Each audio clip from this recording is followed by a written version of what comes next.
Hi everyone, I'm Beatrice Nyx. Welcome back to Nyx at Night. And boy, do I have some complaining for you. I think this will be a fun one.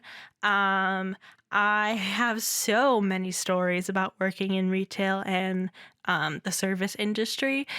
And I'm sure there are a number of you out there who have stories as well. So I would definitely love to hear them.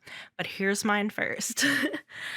For my safety and to make sure I won't get in trouble with any of these places. I know I'm really small, but still, just to like cover my back. I don't want to name any of the places I worked at, because I just wanna highlight how crazy and absurd some of these things were, because I don't want it to come back to me and I don't want to get into any legal trouble. So, like I said, I know I'm like a small creator right now, and I'll probably say that way, which is fine. But just in case some random CEO happens to click on some dumb girl's podcast, I would like to cover myself. Um, I just wanted to talk about some interesting stories and experiences that I had, and maybe you can learn from them. I'm not saying that you are like these people I experienced these things with. If you have some sort of entitlement at these establishments, you gotta check yourself. But anyway, I'm gonna spill some secrets and complain about some stuff, and hopefully this one will be a fun one for you to experience. I worked at a couple retail stores, and honestly, like, the show Superstore is very, very scarily accurate to what it's like working in retail. I actually really, really love that show. Um, and I wish it could have continued for like way more seasons because one of my favorite actresses is America Ferrera. But I loved her in Ugly Betty. She's going to be in the Barbie movie. And so she's also a producer for Superstore. And she plays a character in there, and she's actually really funny. Like, I already knew she was funny, but I feel like when most people think of her, they think of Sisterhood of the Traveling Pants, and they don't think of anything else really, like maybe Ugly Betty, but not many people I know like love it as much as I do. They like would watch it, but like I am obsessed. Ugly Betty is one of my favorite shows. That is a talk for another day. But anyway, let's get back into this. But yeah, I love America Ferrera, and if you haven't watched Superstore, watch Superstore. It's very, very accurate, and some of these dumb character experiences that happen in the show happen in real life. I'm not saying that it's like a factual known thing for the show, but it's definitely like I've experienced some of those interactions that they did on the show. But anyway, back to what I was going to talk about. When I was in like the first month of freshman year of college, and like literally like the first week of dorming, I went out and I went to look for a job, and I pretty much immediately got an interview for this place, this retail store, which I will call it Cloud9 because that's what they call it in Superstore. The store that I work at is Cloud9. So I applied for a job at Cloud9, and immediately I got an interview, and I went in to do the process. There was like someone else who interviewed me first. And she was really nice, and I told her like some of the work experience I did that was like not much. It was more of like volunteer work that I did, and I did this program called After School Matters, where it was like technically a job because I got paid to be there, but it wasn't like officially a job because it was like, the theater kid in me dancing and singing. So it wasn't like a job, but I guess I had enough for me to pass on to the next level, which was the same day of interviews, the next level of interviewing, which was going up to the store manager. And so I go up into the store manager's place. Also, when I went into this like interview thing, I was just told it was like an interview meetup, so it wasn't like official. So at the time, I didn't know that it was like the official interview process. Now that I know, it is the official interview process, so that's why I'm calling it the interview. But anyway, so I go up there in my t-shirt and jeans, and I tell the guy pretty much the same thing I told the last person, what I've done, what I'm looking to do and such. And I had no interview skills whatsoever, because now I know the question they ask is, where do you see yourself in 5 years? They want you to say that establishment. And what I said was like, oh, I don't know. I would hope to be graduated from DePaul, moving to California, working on films. Like I shot for the stars and the moon, my guys. But I get offered the job right on the spot. Didn't know that was a red flag then. Definitely know it now. If a job hires you on the spot, you better fucking run. Like if you're getting the job through a friend and it's like a sure thing, then yeah, definitely. Like you don't need to run. You already know, it's already talked about behind the scenes. So, but if you don't have that set up, run, because they don't have enough people and you're going to be doing a lot more work and being paid exactly the same. So anyway, I worked there. I started as a cashier there. I did a really great job myself. I was selling item of the months, which was like a highlight item for that specific month that they really want you to push on to customers. So yeah, I was doing really good with that. I think it was because I was fresh out of high school, so I had a very cutesy look to myself, and I'm mixed. I'm Mexican and Greek. So like I said, fresh out of high school, like it was just summer. And for me, even though like I'm mixed, I tan really, really dark. So I was not like super, super dark, but you could tell that I was like something. Like you could tell I got something in me, like even if you didn't know me. And with this place that I worked at, I don't know if it was because of the location or if it was like the type of store. So I don't know if I can fully blame it on Cloud9. But I think it was like a mixture of both, given the type of store that we were and given our location, which was a very uppity, rich neighborhood, which was a neighborhood I never grew up in. And anyway, so I dealt with a lot. I was like, how old was I then? I was 18 years old, dealing with customers who would say racial slurs to me because I couldn't return their 10-year-old coffee maker. And I couldn't get upset because, they would push on a lot that the customer is always right. So I couldn't get fully upset. I did have a couple managers that were actually like really, really cool about things. And when things like that would happen to someone, they would step in and be like, that is not right. You need to leave. So shout out to those. They don't listen to this, but shout out to those people who actually cared about, the employees versus the store managers and the floor managers. Those types of managers didn't care about us. But eventually I got moved to customer service because I guess I was doing such a good job. I think that was literally within like 4 months of me working there. And so I got to deal with more customers. So that's great. So at customer service, there's like 2 of us that work up there. And we do a lot of work. We can take purchases, but our main concern is like returns. And like if people call and they have to look up an item, we do our best and send it to that department. And then we have to like organize everything that has to go back. We put it on carts, we send it back, like that kind of thing. And so there was this one lady, this old ass lady. She came in, she was with like her granddaughter or something that was like around my age. And so she comes in like already angry about something. And she sets down this plastic sandwich bag of like rusted utensils, like clearly used, clearly rusted. They are old, probably older than the lady is standing in front of me. And I didn't even want to really touch it because it was so bad, because they look so disgusting. Like normally I don't really care. Like I'll take the return, I'll be fine. But they were very, very, very gross. So I just want to put that in your head, just like how freaking disgusting these were. And so anyway, she says she wants to make a return. And so for me, like I am such a goody two shoes in a lot of things, especially when it comes to work. So I did everything by the book.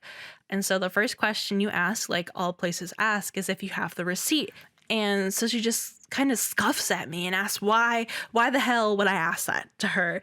Because she's had them for years. So why would she have the receipt? She just wants her money back because she's done with them. And so when I worked there, there was like this process if you didn't have the receipt. A lot of the times, like a lot of products have like a product number, like say like a toaster, a coffee maker, a Keurig, whatever. They have a product number on that product itself and normally on the box too, which shows like what store it came from, because sometimes we would get a lot of returns from other places, such like Amazon, you know? So that was like the easiest process. That was like the easiest return you could do. You got something that had a product number.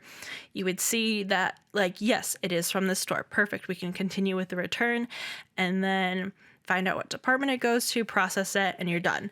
And since they don't have the receipt, we let them know it's going to be minus 20% of whatever price it's worth right now in the store. So a lot of the times, you know, people would be like, yeah, I get it. I don't have the receipt. That's fine. And this process would take a while. So we would tell them to like walk around, see if they want to exchange it for something else. And by the time we come back, we should have it finished. We never say that we have it finished. We just say we should have it finished by then, as long as like it's not busy. And that day it wasn't like super, super busy. It was like a normal amount of busy. But because this lady didn't have a receipt and she didn't have the product number or anything like that, which she wouldn't because it was utensils, I had to do a deep dive of trying to figure out what this was, like what brand it was, where'd it come from, to even make sure it's actually from Cloud9. I do some digging, I do all this research, and I finally find the product that came out as I expected years ago. So today it was only worth like, I remember it was like 8 something, like 863, 853, 8 something. Which I can see the original price. It was at least, I think, $50, something like that. And on top of that, she didn't have all of the pieces. I think it was like a 24 or something piece set, and she was missing like quite a lot of things. Like she only had one little sandwich bag of like maybe 8 items. I go ahead and I call one of the managers. Thank God it was one of the cool managers that day. And I tell him the situation because like he was already kind of watching the vibe when she came in too. And he was like, he knew she was going to be a problem. We all knew this was going to go badly.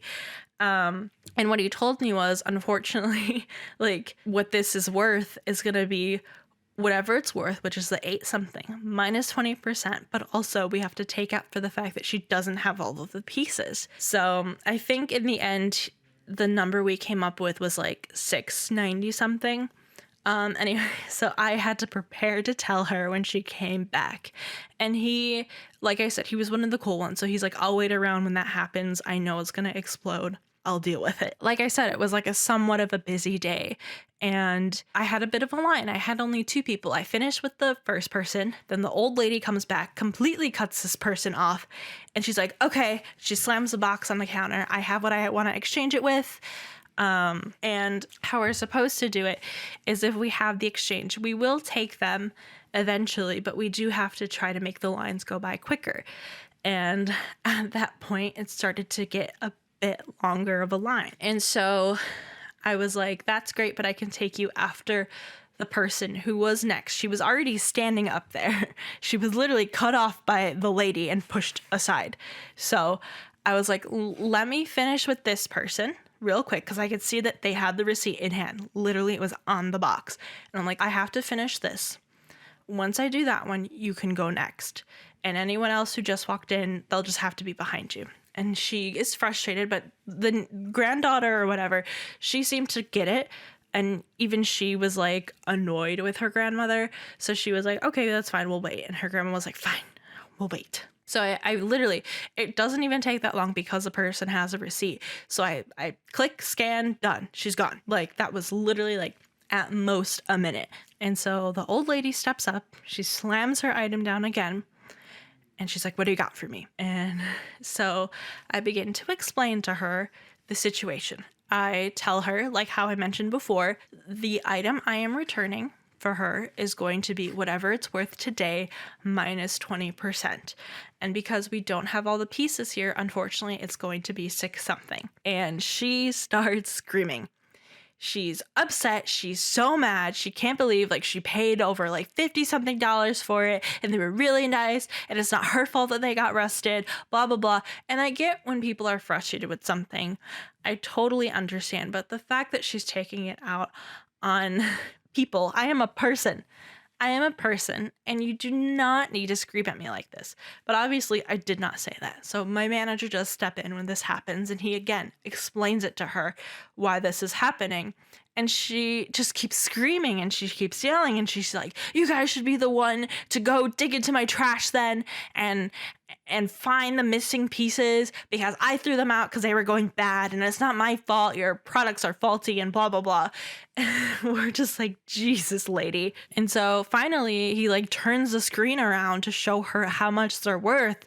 And he's like, here's the fucking proof. Obviously he didn't swear at her, but he's like, here's the proof. Like, you are missing pieces. This is what it's worth today. This is the best we can do for you. And mind you, the item she was going to come and exchange it with, she got from like the clearance section. So that itself was only like going to be like $18. So the 6 something she was getting back was going to cover like a good portion. Like, I know it's not ideal. It's not what she wanted, but it was going to still cover a good portion. And there was just multiple horrible interactions with people at that place. I had one person, like I mentioned before, in terms of the barcodes, where he was returning an item that was gifted to him. So yeah, he didn't fully know where it came from. He didn't have a gift receipt. And when I looked up the item number on both the box and the product itself, both of them said it was from the Amazon retailer. And he swore up and down that his aunt told him it was Cloud9. And so we had to return it. I got someone who is above me. She said the same thing. The person got someone who was above her because he just kept screaming and yelling. And he was there for like, I want to say an hour, half an hour. And because he just would not believe us. And we're like, we can't return it like this because we will get flagged. We will get in trouble. That's like the reasoning behind it, but obviously we don't say that. Eventually one of my managers, who was normally cool, this was when I saw his decline. Eventually he did leave, like shortly after this, like maybe a month, 3 months after this interaction, I saw his decline. But the cool manager, he came and he was like, just fucking return it. I don't fucking care. And we returned it. The guy got it for whatever price we listed it as, which was less, but it was something, and it had to be store credit, so he couldn't get like cash or anything for it. And he was still disappointed. Like, I guess I'll give these 2 instances like points for not yelling any racial slurs at me. I guess they're above that, but they're just not above yelling at retail workers. I do have a very disgusting secret for you guys. At this Cloud9 that I worked at, I can't say that it's standard for all stores like this, but at this specific one, a lot of the times when we would return like bed sheets or pots and pans, if they were passable enough, we put them back on the floor. Normally, what I did in the beginning is if I could tell it was clearly used, I would mark it as damaged. There was like one set of sheets that was going around for a while. In the beginning, I marked it as damaged. Because it was, there were marks on it. I don't know what it was, but there were marks on it. Like, just because it was folded back in the package fine, I was like, we shouldn't put this back on the floor. And so I marked it as damaged, and someone higher up than me was like, no, it's fine. And while I get, people can wash things or whatnot, still, like, bringing it into your house, you don't know what it's touched, you don't know what's happened to it, you don't know what's connected to it. And advertising it as it's still new, I thought was wrong, because these sheets kept coming back for the same issues, and it was just wild to me. So I hope other stores don't do that and they actually follow by the rules and such.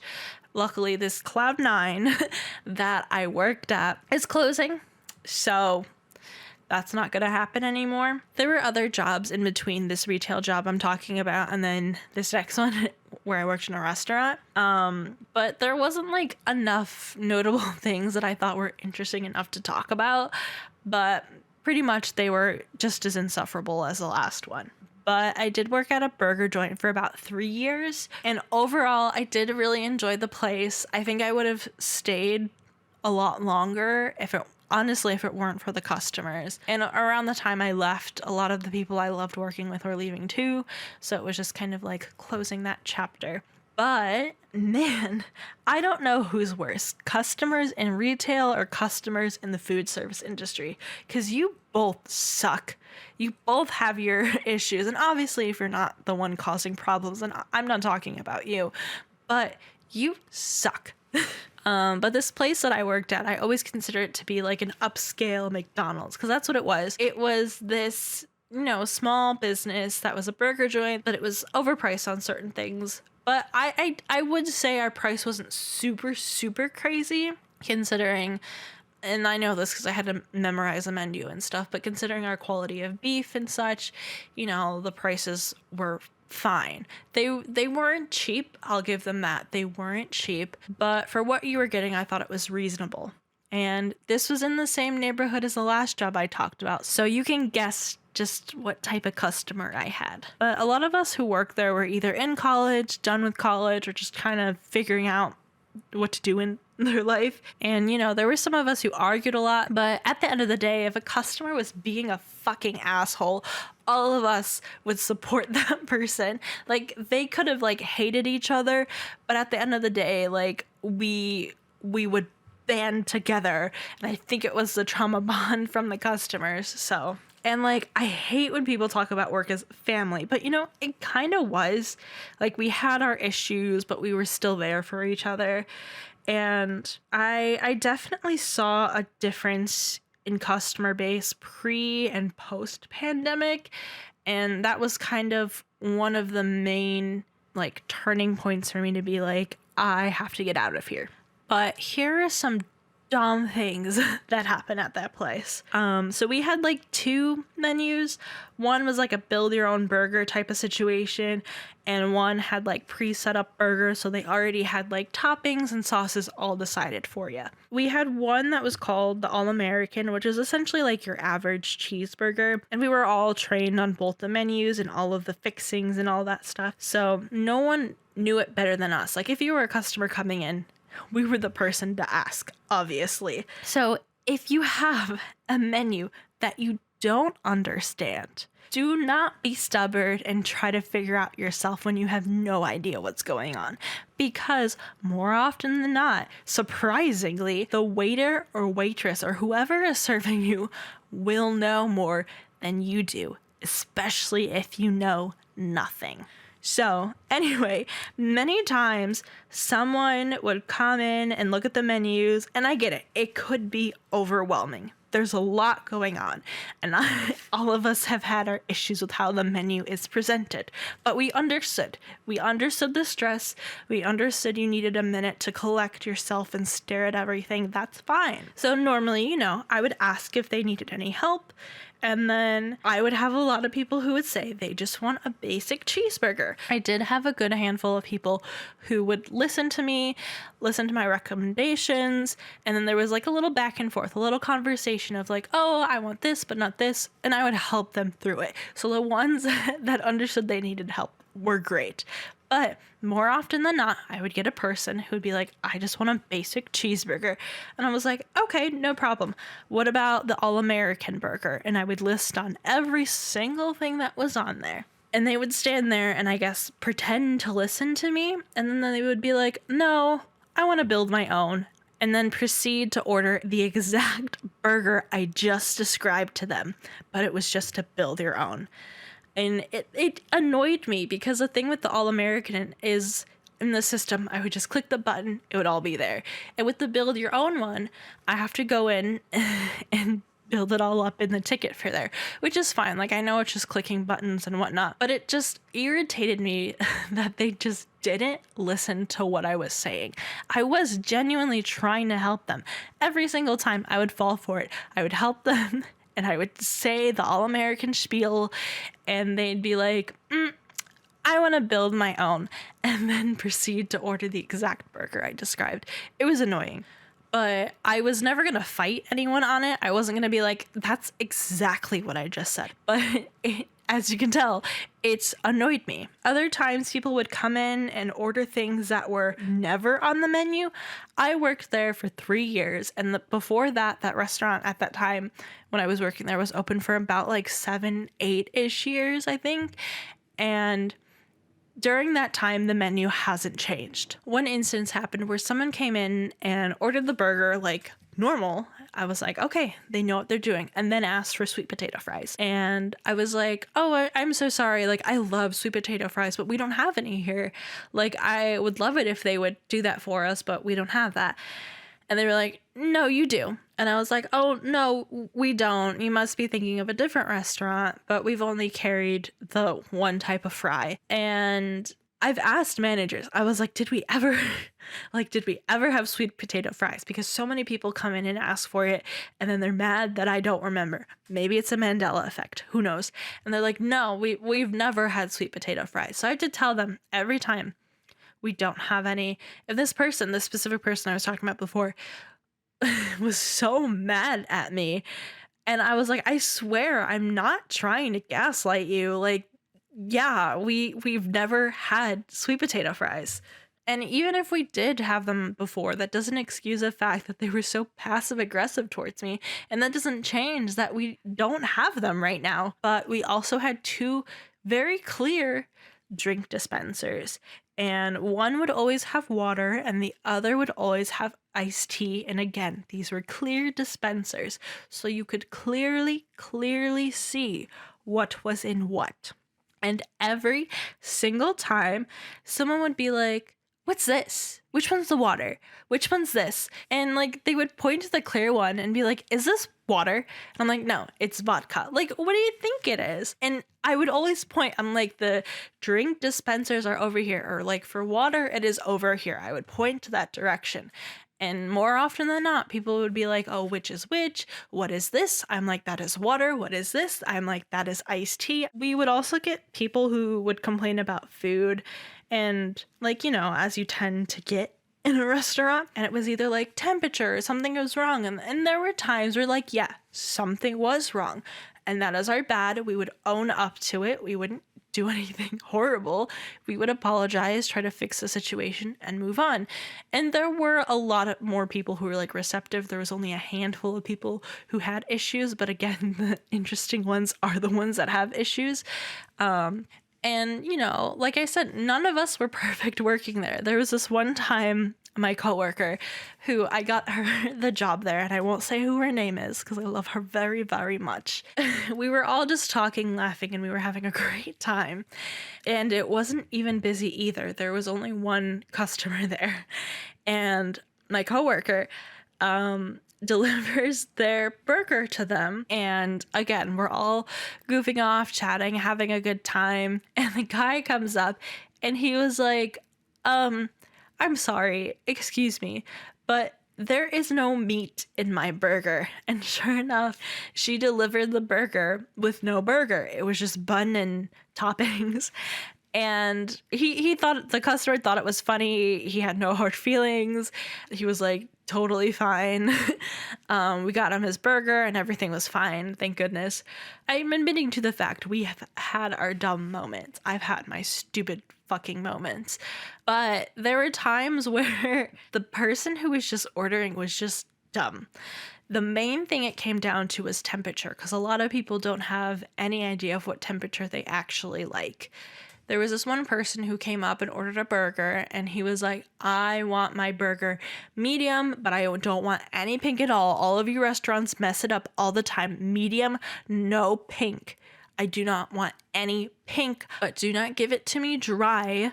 I want it medium. And I was like, all right, sir. And luckily, again, we weren't super busy. So I made a note for the people who are working back of house. And normally after a while, like they got my little antidotes of like certain keywords I would put in, but I would still like go back there and make sure they knew what I was talking about. So I'm like, I put on the ticket, medium, but no pink. I'm pretty sure you know what to do. And so they cooked it, well done. And I brought it to the table and I was like, here you go, sir. I went back there myself to make sure medium, no pink. And it was a well done burger. And he takes a bite and he's like, fucking finally. Someone got it right. And he was like, that's exactly what it should be like. That's exactly what my medium should be like. And I know I probably should have corrected him, should have maybe fought him on that. I mean, at the end of my time working there, I really wanted to fight back with a customer. But of course, during the time that I was planning to leave, no one wanted to fight with me. I was ready. But I was not going to correct him. I did not want to go through with that.